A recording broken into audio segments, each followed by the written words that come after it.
Good morning students. ये video class 10 के students के लिए है। हम लोग बात करते हैं इस वीडियो में चैप्टर 4 क्वाड्रेटिक इक्वेशंस के बारे में। क्वाड्रेटिक इक्वेशंस को कैसे सॉल्व किया जाए उसके मेथड्स के बारे में हम लोग इसमें पढ़ेंगे और उसका रिप्रेजेंटेशन कैसे होता है और जो क्वाड्रेटिक इक्वेशंस के रूट होते हैं उसके नेचर क्या क्या हो सकते हैं और कैसे आइडेंटिफाई करें, ये इस चैप्टर में हमें पढ़ना है। तो बात करते हैं क्वाड्रेटिक पोलिनोमियल्स का। तो क्वाड्रेटिक पोलिनोमियल जो होता है वो हम लोग जानते हैं, जनरल फॉर्म ऐसे लिखा जाता है ax² plus bx plus c। तो क्वाड्रेटिक पोलिनोमियल को क्वाड्रेटिक होने के लिए ये x² का टर्म होना पड़ेगा, बाकी कोई टर्म हो या ना हो, ठीक है। और इसका मतलब ये जो x² का टर्म होने के लिए ए जो कॉफिशिएंट है वो हमें कभी भी जीरो नहीं होना पड़ेगा। This term should be present, तो उसको हम लोग क्वाड्रेटिक पोलिनोमियल कहेंगे। इससे हायर डिग्री का टर्म नहीं होना चाहिए, इससे लोअर डिग्री, यानी कि ये कह सकते हैं इसका डिग्री कितना होता है 2। तो सेकेंड डिग्री का जो पोलिनोमियल इक्वेशन होता है उसी को हम लोग क्वाड्रेटिक पोलिनोमियल कहते हैं। अब क्वाड्रेटिक इक्वेशन किसको कहते हैं? तो यहाँ पे इस पोलिनोमियल का दो जीरोज होते हैं, x के दो वैल्यूज होते हैं। तो वो जो जीरो निकालना है उसको निकालने के लिए हम लोग इसको जीरो से इक्वेट कर देते हैं, इस पोलिनोमियल को equating with zero.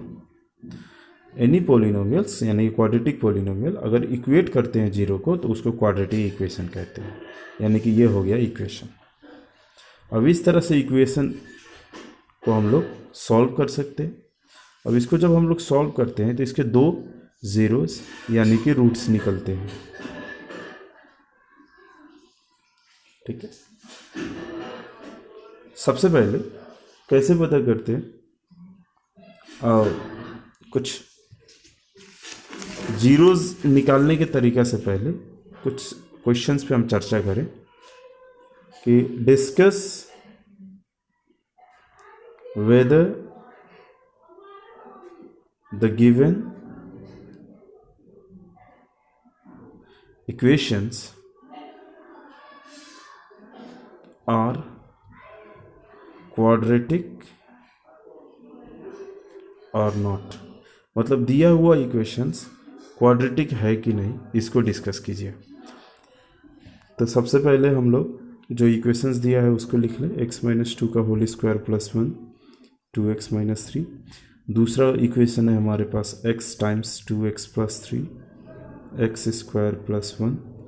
Third equation है हमारे पास x टाइम्स x प्लस 1 प्लस 8 x प्लस 2 x-2। चौथा इक्वेशन है हमारे पास x प्लस 2 का whole cube and that is x³ - 4। तो ये चार क्वेश्चंस है, हमें देखना है कि ये क्वाड्रेटिक है कि नहीं है। क्वाड्रेटिक होने के लिए सबसे बड़ी बात होती है कि x² का टर्म वहाँ पे होना चाहिए, उससे बड़े डिग्री का टर्म नहीं हो सकता, जैसे x³ वहाँ पे नहीं हो सकता, x⁴ वाला टर्म नहीं रहना चाहिए। और उससे निचले डिग्री का टर्म जैसे कि x का टर्म कांस्टेंट का टर्म हो या ना हो उससे फ़र्क नहीं पड़ता है, लेकिन x² का टर्म मौजूद होना चाहिए, एंड तभी हम इसको क्वाड्रेटिक इक्वेशन कह सकते हैं। तो सबसे पहले सॉल्यूशन करते वक्त हम लोग पहला इक्वेशन देख लें। तो फर्स्ट वन वो लिखा है x-2 का होल स्क्वायर प्लस 1 2x-3। इसको सॉल्व कर लेते हैं। तो x² - 4x प्लस 4, ठीक है, प्लस 1 2x-3।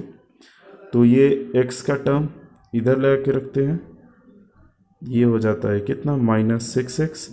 4 + 1 5 और ये 3 इधर आएगा तो 8। This is equal to 0। तो यहाँ पे ये देख सकते हैं this is in the form of ax² plus bx plus c, इस तरह से दिख रहा है। तो x² का टर्म यहाँ पे मौजूद है, तो ये आपका क्वाड्रेटिक इक्वेशन है। तो लिखेंगे it is quadratic equation.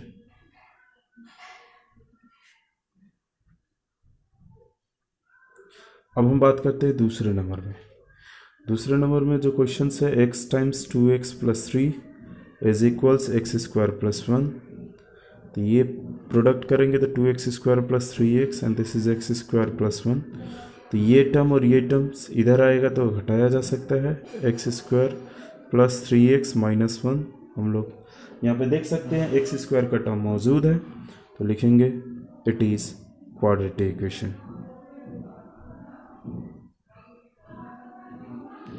Next number third, the question is x times x plus 1 प्लस 8 and x plus 2 x minus 2, तो ये देखिए x square plus x plus 8 and this is x square minus 4, we can use the formula a square minus b square, तो यहाँ पे ये cancel हो रहा है, तो x इसको इधर ले जाएंगे 12, तो यहाँ पे कहीं पे भी एक्स स्क्वायर का टर्म है ही नहीं द लास्ट फॉर्म में, तो ये लीनियर इक्वेशन है, क्वाड्रेटिक इक्वेशन नहीं है, इसका डिग्री 1 है तो इसको लीनियर इक्वेशन कहेंगे, तो यहाँ पे it is not quadratic equation हम लोगों को बोलना पड़ेगा।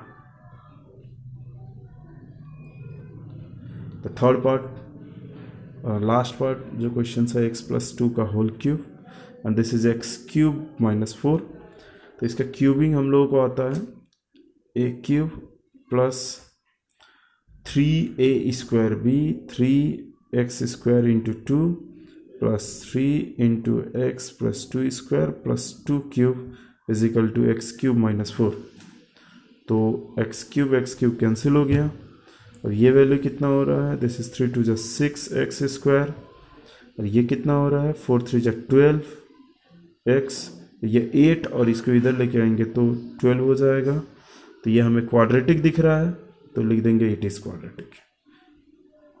तो इस तरह से हम लोग कोई क्वाड्रेटिक है कि नहीं है सॉल्व करके पता कर सकते हैं। आगे बढ़ते हैं। अब जब क्वाड्रेटिक इक्वेशंस होते हैं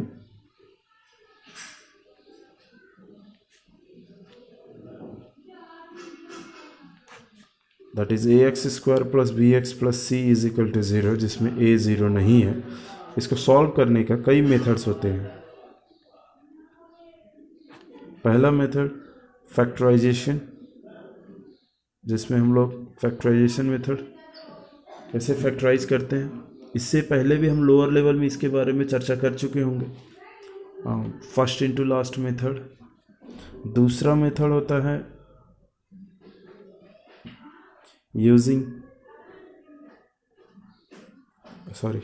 कंप्लीटिंग स्क्वायर मेथड।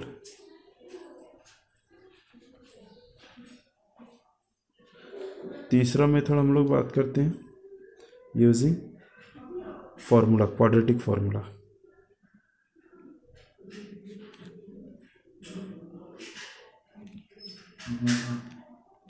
तो ये 3 मेथड हम लोगों को इस एक्सरसाइज में बात करना है।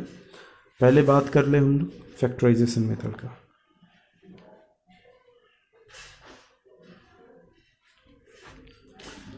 तो कोई भी क्वेश्चंस लेके चलते हैं, for example 2x square minus 5x plus 3 is equal to 0, तो इसमें हम लोग क्या करते हैं, इसको a और ये हो गया c, इसको प्रोडक्ट कर लेते हैं 2 इंटू 3, फर्स्ट इंटू लास्ट कर लेते हैं, तो ये कितना हो रहा है 6। ये 6 का 2 फैक्टर होना चाहिए, और यहाँ पे देखिए इन दोनों का प्रोडक्ट जो हम करते हैं, तो इसका साइन प्लस है और इसका साइन भी प्लस है, तो इन दोनों का साइन भी लिया जाता है, तो दोनों का प्रोडक्ट क्या हो रहा है, पॉजिटिव हो रहा है, तो दोनों का प्रोडक्ट पॉजिटिव हो रहा है, तो इसका मतलब ऐड करके इसका 2 फैक्टर ऐसे चूज करेंगे जिसको ऐड करके हमें मिडिल टर्म आना चाहिए। अगर इन दोनों का प्रोडक्ट पॉजिटिव होता है तो जो फैक्टर्स होते हैं इनके प्रोडक्ट के जो फैक्टर होते हैं उसको ऐड करके मिडिल टर्म आना चाहिए। अगर इन दोनों का प्रोडक्टिव होता है तो इसका फैक्टर का सब्ट्रैक्ट करके मिडिल टर्म आना चाहिए, ये आइडिया होता है। तो यहाँ पे 2 फैक्टर 2 और 3 ले सकते हैं और इन दोनों का एडिशन 5 हो सकता है, तो दैट इज़ आवर आइडिया। तो यहाँ पे हम लोग 2x स्क्वायर माइनस 2 प्लस 3 टाइम्स ऑफ x प्लस 3 लिख सकते हैं, minus 2x minus 3x plus 3, तो यहाँ पे 2x कॉमन लेंगे तो x माइनस 1, 3 कॉमन लेंगे तो x minus 1 is equal 0. This is 2x minus 3, x minus 1 is equal 0. तो दैट इज आइदर x का वैल्यू आ गया 3/2 और दूसरे केस से 1 आ गया. तो ये दो रूट्स यानी कि दो जीरोस तो पता चल गया. तो इस तरह से हम लोग जीरोस या फिर रूट पता करते हैं. एक और क्वेश्चंस लेके चलते हैं. क्वेश्चन है find roots of equation. Roots का मतलब जीरोज होता है. क्वेश्चन है 3x² minus 2√6x plus 2 is equal 0. तो इसमें हम लोग फर्स्ट इंटू लास्ट कर लेते हैं. तो कितना होता है 3 इंटू 2 दैट इज 6. यहाँ पे साइन भी प्लस आ रहा है यानी कि ऐड करके 2√6 होना चाहिए. तो हम लोग इसका दो फैक्टर कैसे बनाएंगे √6 जिसका प्रोडक्ट कितना होता है 6 बन जाएगा और इसका सम कितना होगा 2√6 तो हो रहा है. तो हम लोग इस तरह से इसको फैक्टराइज कर सकते हैं. √6 plus √6 x plus 2 is equal 0. अब आप क्या 3x² minus √6x minus √6x plus 2 is equal to 0. अब इसमें से कॉमन लीजिए. तो क्या कॉमन आ सकता है we can take the common √3. तो ये √3 टाइम्स ऑफ x और ये माइनस √2 यहाँ पे x भी ले सकते हैं. और इसमें से भी अब क्या कॉमन ले सकते हैं √2. तो this is √3x plus √2 excuse me minus is equal to 0.